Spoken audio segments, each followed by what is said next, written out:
Hii ni Mushaki News TV, mnatusikiza mkiwa Goma, mnatusikiza mkiwa maeneo mbalimbali, mnatusikiza mkiwa DRC Congo, mkiwa kwa nchi za ukanda wa maziwa makuu. Unda mzuri ambao tunawaletea habari moto moto. Goma ni usiku wa kukuchia tarehe 12 mwezi April mwaka 2025, usiku wa jana, usiku wa tarehe 11 kuanzia masaa ya saa 12 magharibi, kulisikika mlio wa silaha nzito nzito na ndogo maeneo za Goma. Duru zetu za mahali zanena kwamba ni wamoja kati ya wanamgambo wazalendo na FARDC ambao wamejipenyeza tena ndani ya mji wa Goma, kwenye kata Mgunga, kata Ndosho, kata CCLK, ni kati ya Mgunga na Ndosho.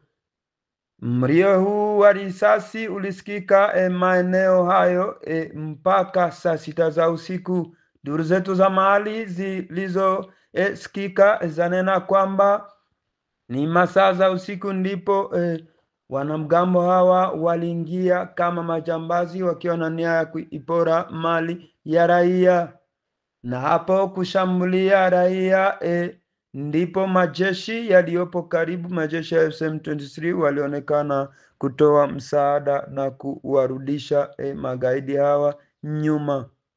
Mushaki News TV, mtafanya share, mtacomment, mtalike ili habari hizi ziwafikie walio mbali. Katika operation Sakadui, operation Safisha Mji ambayo inaendelea mjini Goma, ambako kunaonekana security kubwa ambayo inalindwa na majeshi yanayo udhibiti mji huu wa Goma, majeshi ya FCM23 walionekana kutoa msaada mbio baada ya pani kubwa ambayo ilionekana kati ya raia wa Keshego, raia wa Mgunga, raia ambao walikuwa wamepanic na kuhofia kwamba ni mapigano mapya ambayo yamezuka kati ya pande hizi mbili. Usalama mdogo unaoripotiwa maeneo za Nyiragongo, maeneo za Mja, maeneo za kata Kabale Katambi, ambako wakaji wana hofu kubwa ni baada ya mauaji ambayo yanaendelea kuonekana kwa kata hii la mtaa wa Nyiragongo. Duru zetu zanena kwamba ni wanamgambo wazalendo ambao hawakujiripoti wakati waliposhindwa mapigano yao na kuendelea kujificha kwenye Parke National ya Virunga, hapa wakitumia mchana wote kujificha na magharibi wanajipenyeza mjini. Tangazo lililowekwa nje na meya wa mji wa Goma, Katembo Ndalien Njilie, alipotangaza kwamba inatakiwa kutia silaha chini na kwenda kujiripoti kwa wale wote ambao walishindwa mapigano huku wakiendelea kujificha. Mapambano yameonekana tena kwenye Kivu Kusini, maeneo za Bushaku ya kwanza, Bushaku ya pili na pembezoni mwa mtaa wa Kale, mapigano ambayo yanaanzishwa na majeshi ya wazalendo na coalition yote ya FARDC na Burundi. Hii imeonekana ni kupita kinyume na makubaliano yaliyotiwa nje yanayolenga kusitisha mapigano kwanza ili kuirahisisha njia ya maongezi ya kati ya government ya Kinshasa na jeshi la FCM23. Ni wanaojiita Kopako na MCDPN wanaongozwa naye anayejiita General Bahige na General Foka Mike, ambao basi wameonekana kujipenyeza tena kwa mtaa wa Kale, huku wakidai kwamba wameiteka miji ama mtaa huu, wakinena kwamba wamechukua vijiji 8. Mapigano hayo basi yamezusha hofu tena kwa raia ambao walikuwa wamezani kwamba mapigano yanatafuta kuisha ili kuitafuta njia ya amani.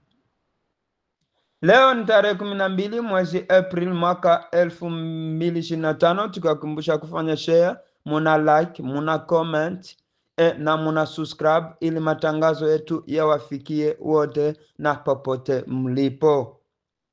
Goma imeanzishwa basi kampeni ya kusafisha mji ambayo inatangaza kwamba kila tarehe ama kila siku ya sita, kila siku ya sita Sunday, kuanzia masaa za saa 12 asubuhi mpaka saa 4 ni wakati wa kusafisha mji.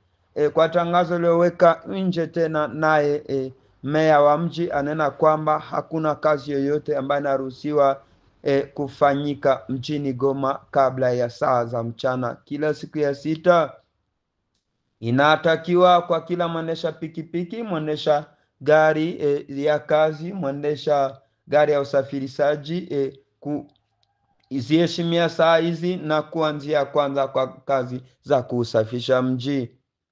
Imeamka asubuhi wakaji wa Goma wanena kwamba wameridhika basi na intervention ambayo ilionekana masaa za usiku huu ambao wakaji walikuwa wamehofia maisha yao.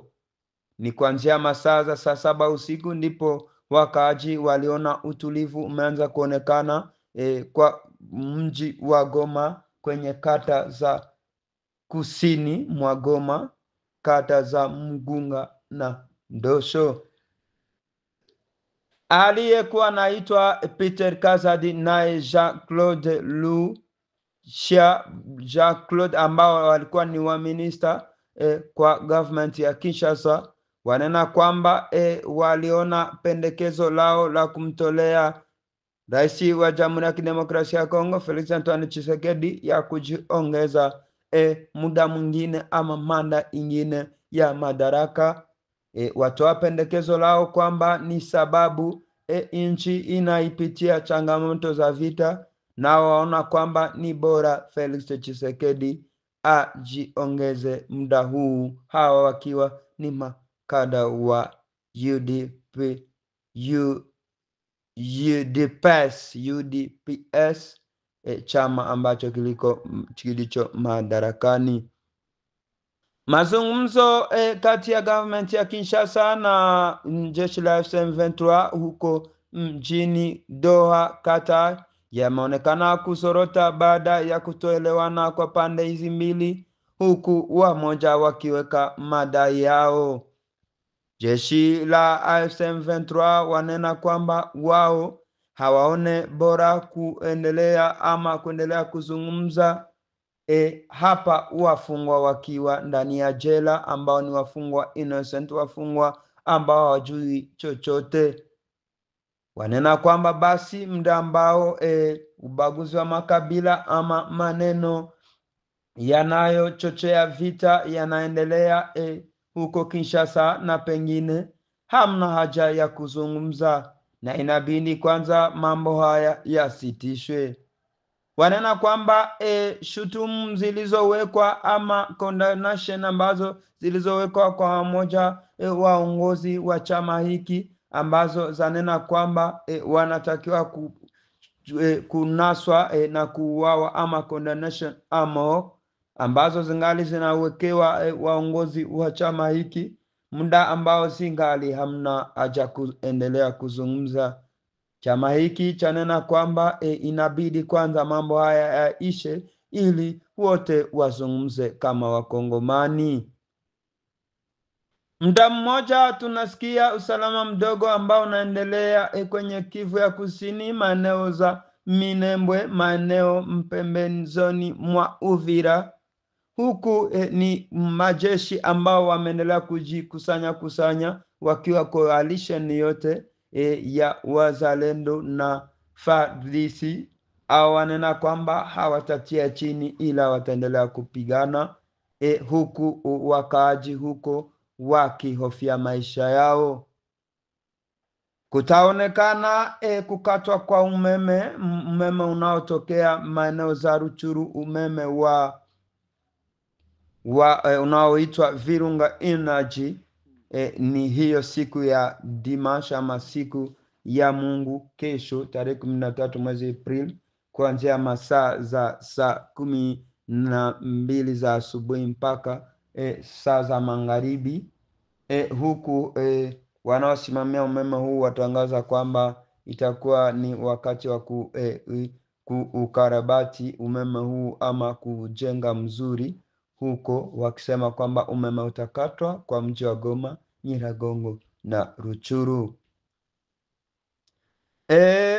Mshaki News TV, mtafanya share, mta comment na mta like ili habari hizi ziwafikie. Mimi ni Bara K Pasco kwa Mshaki News TV, nikimpokea mwenzangu ndani ya studio ambaye atawaletea habari zingine. Chana mwema. Arakoze cyane mugenzi wacu Pascal Muhindo, buri munsi niwe udufasha kutugezaho amakuru y'ibyiriwe n'ibyaramutse hariya mu gihugu cya Congo. Buri munsi niwe udufasha cyane rwose. Murabona ko twazanye n'indi porogaramu yo mu Giswahili kugira ngo abatumva ikinyarwanda bajye bisanga no mu Giswahili rwose, ibintu bigende neza, nta byo guheza bamwe, ko byose turabishoboye. Mu yandi makuru tubafitiyeyo ni menshi, ntabwo arangiriye hariya. Amakuru nanjye ngiye kongeraho agera mu makuru atari menshi cyane ariko y'ingenzi. Icyo nakongeraho n'ubundi nk'uko bimwe yagiye abivuga ni uko mu rukera rwo kuri uyu wa gatandatu saa 10 za mu gitondo ibisasu byibanze cyane muri Ndosho, Keshero, Kituku na Lac Verte, n'ubundi ni mu gace ka Goma, ariko ibisasu byibanze cyane mu gace ka Ndosho, Keshero, Kituku na Lac Verte. Muri Goma rero, nyuma y'amasaha agera kuri 3 urusaku rw'amasasu rwumvikanye mu burengerazuba bw'umujyi, ituze risa nkaho rigaruka boro boro mu duce twinshi. Urusaku rw'amasasu yarahagaze kuri uyu wa gatandatu mu rukerera, ariko mu rukera nko mu masaa 10 hateganyijwe igikorwa cyo gushaka abo barwanyi n'ubundi bakomeje kwihisha mu mujyi wa Goma bagahungabanya umutekano. Kugeza kuri ubu bakaba bashyizeho n'amasaha y'ibikorwa byemerewe gufunguriraho no gufunga hariya mu mujyi wa Goma kugira ngo babashe gukontorora abo barwanyi bagaruka guteza umutekano. Bakaba bari kuvuga ko M23 ikaba iri kuvuga ko abari Wazalendo n'aba FDLR bishe mu baturage muri uyu mujyi wa Goma. Mu makuru yandi agezweho nuko Wazalendo zakomeje kurwana muri Mudaka na Bukavu hose, impagarara zikaze muri Masisi. Ubu ngubu Masisi bari kwibaza ikirakurikiraho.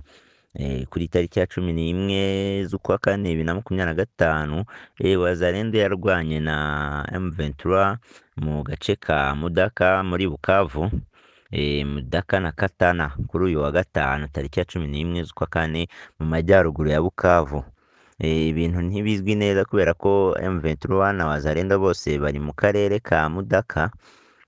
Ibintu nk'ibyo birabera muri Sud Kivu, aho imirwano ikaze yongeye gutangira muri iki gitondo. Abantu benshi harimo Shanje na Bushaku ya mbere, aglomeration ya Bwabo mu gace ka Masisi yongeye kwakira M23. Ibintu kuva ku wa 4 nyuma yo gukuraho ingamba zo guhangana na Wazalendo mu burasirazuba bwa DRC, nubwo Wazalendo ikomeje gutera M23 nk'uko hari abaturage bagiye babitangaza. Wazalendo ikomeje gutera ibitero kuri M23. Kugeza ubu inyeshyamba za M23 ziri kugenzura ako gace n'ubundi ka Mudaka na Boabo na Rwanguba, bose nibo bari kukagenzura, nubwo Wazalendo ikomeje kubagabaho ibitero. Ku munsi w'ejo kandi M23 yigaruriye ikigo cya Boabo nta kurwana. Wazalendo yavuyemo ku mutekano nta masasu avuze. Ni ibintu bikomeje kugenda biba hariya.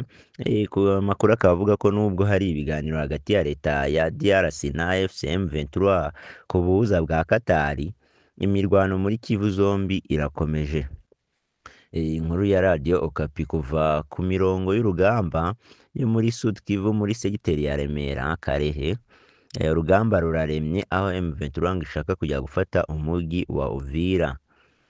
Muri Nord Kivu imirwano irabera muri Lubero ahashize iminsi ibiri M23 ifashe insisiro zirindwi. Biti Walikale rero sasa rero i Walikale hari abasirikare ba leta na wazalendo aho abaturage bagaba ibitero ku bindiro bya M23 muri Masisi ngo barebe ko bayihatsimbura ariko ntibibakundire. Ku wa kane AFC M23 yasohoye itangazo ryamagana ukurenga ku masezerano y'agahenge gukorwa na FARDC na wazalendo.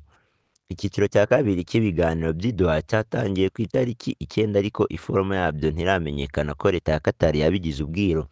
Kugeza kuri ubu ibiganiro bya kabiri nyuma y'ibyabaye bwa mbere, ibiganiro bya kabiri bihuza M23 na leta ya Congo byatangiye ku itariki 9 ariko kugeza kuri ubu ntiharamenyekana ngo bavuze kuki, baganiye kuki, cyabemeje iki mu by'ukuri, ariko ikizwi cyo ni uko bagiye kuganira ku ngingo zijyanye no guhagarika intambara n'uburyo amahoro yagaruka, n'uburyo basaranganya ubutegetsi M23 nayo ikisanga mu bategetsi.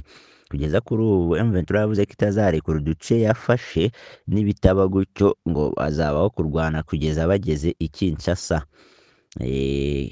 Ariko ku rundi ruhande ubutegetsi bwa Repubulika Iharanira Demokarasi ya Kongo bwagaragaje ko bwifuza ko abarwanyi b'ihuriro rya FC M23 bava mu bice byose bagenzura mu ntara ya Kivu y'Amajyaruguru na Kivu y'Amajyepfo mbere yo kumvikana.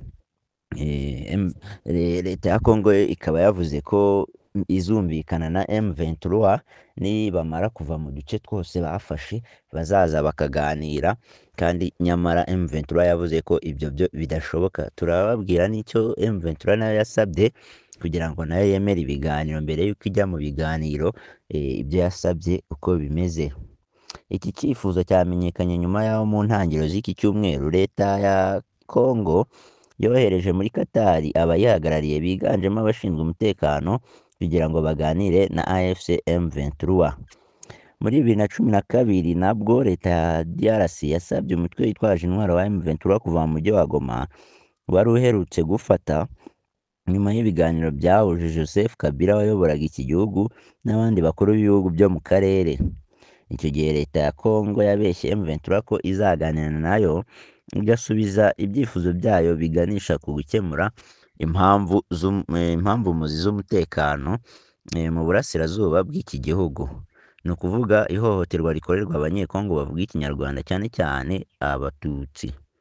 Kuva mu mujyi wa Goma nibyo byatumye M23 isenyuka muri 2013 kuko yagabweho ibitero bikomeye n'ingabo zo mu mutwe kabuhariwe uri mu butumwa bw'amahoro bw'umuryango w'abibumbye FIB ndetse n'iza RDC.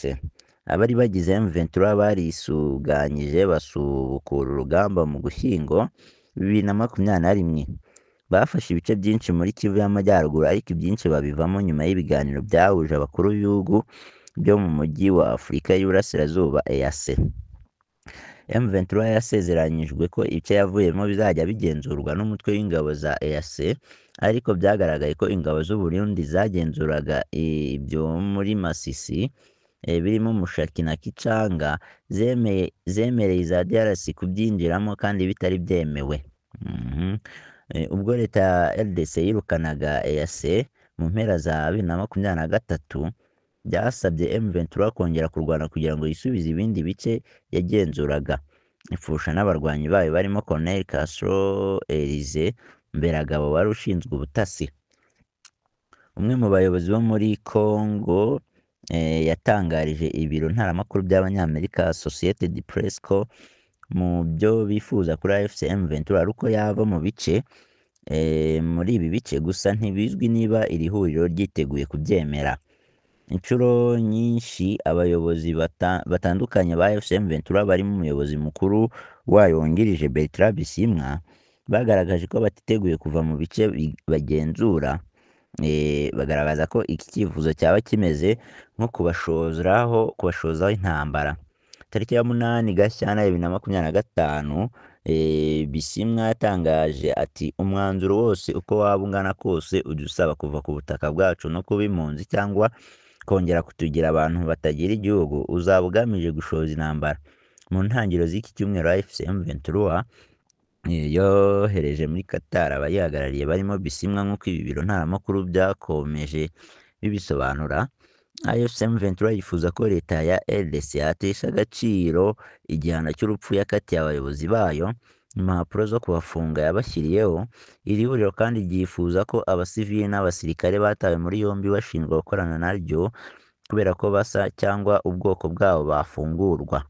Ryifuza ko hashyirwaho itegeko rihana abakwirakwiza imvugo zibiba urwango zituma abanyekongo bavuga ikinyarwanda n'igiswahili bibasirwa bashinjwa gukorana na AFC M23. Ikindi yifuza ni ukugirana na leta ya Kongo amasezerano yo guhagarika imirwano. Ibyo akaba ari bimwe mu byo leta ya Kongo yasabye M23, na M23 isaba ibindi. Gusa hano hari ibindi bintu byinshi leta ya Kongo bayisabye kugira ngo byibuze babashe kuganira ku buryo bahagarika intambara hariya mu gihugu cya Kongo.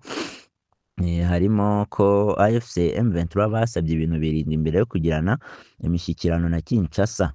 AFC M23 batangaje ibyo bifuza mbere yo kwicarana n'ubutegetsi bwa Kongo nk'uko byatangajwe n'umunyamakuru Steve Mwembi. Dore ibyo basaba.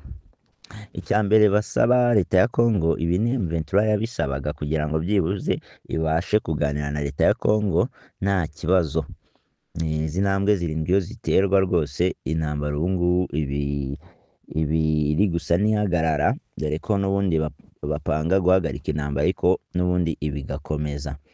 Perezida Tshisekedi agira icyo atanga. Icya mbere bavuze ni uko Perezida Tshisekedi agomba kugira icyo atangaza ku bushake bwo kuganira nabo, akabanza akabivuga niba ashaka kuganira na M23 bikajya hariya bikemerwa rwose, akajya kuri televiziyo y'igihugu akabyemeza. Icya kabiri, inteko ishinga amategeko ikureho ibyemezo yafashe ku ya 8 Ugushyingo 2022 bibahiga. Hari ibyemezo byafashwe n'inteko ishinga amategeko byo guhiga abayobozi ba M23. Rero bavuze yuko bigomba kuvaho mu rwego rwo kugira ngo bajye kuganira nta kibazo cy'uko wenda babata muri yombi. Ikibazo cya gatatu basabye leta ya Kongo ko cyahagarara, hakurwaho impapuro zo kubafata n'ibihano bashyiriweho. Abenshi mu bayobozi ba M23 bakatiwe igihano cy'urupfu nubwo batarafatwa no kuvuga ko bafashwe. Igihe nyine urubanza rwabo rwarakatiwe ntabwo bakirirwa baburana, igihano ari icyo ngicyo, aba ari ugupfa. Ibi bihano rero bigomba gukurwaho n'izi mpapuro bashyiriweho zikavaho. Gatanu, hahagarikwa amagambo n'ibikorwa bibiba urwango n'ivangura. Ibyo n'ubundi twari twabivuze. 6, habeho guhagarika ivangura ry'imiryango y'abavuga ikinyarwanda n'igiswahili. 7, hasinywe amasezerano yo guhagarika imirwano hagati ya Kinshasa na M23. M23 ikavuga ko ibi nibyo AFC M23 isaba ngo ibiganiro bizagende neza. Ibi nibyo AFC M23 isaba ngo ibiganiro bizagende neza. Birasa nkaho rero ibi leta ya Kinshasa ititeguye kubikora. Reka tubihange amaso turebe uko bizagenda. Amakuru yacu natwe reka tube tuyasubikiye hano. Yaragezweho avugwa hirya no hino nk'uko mwabyumvishe mu mujyi wa Goma byongeye gukara. Amasasu yumvikanye cyane menshi kandi akaba ari abazarendo bakomeje guteza umutekano muke no mu bindi bice. Imirwano ikaba yagiye ikomeza muri ntara zombi Sud na Nord. Imirwano ikaba ikomeje kuba myinshi cyane. Iyi ni Mushaki News TV. Icyo usabwa ni ugukanda subscribe, like na comment. Urabukoze cyane. Ubundi tujye tubana buri munsi. Iyi ni Mushaki News TV. Imana ibarinde.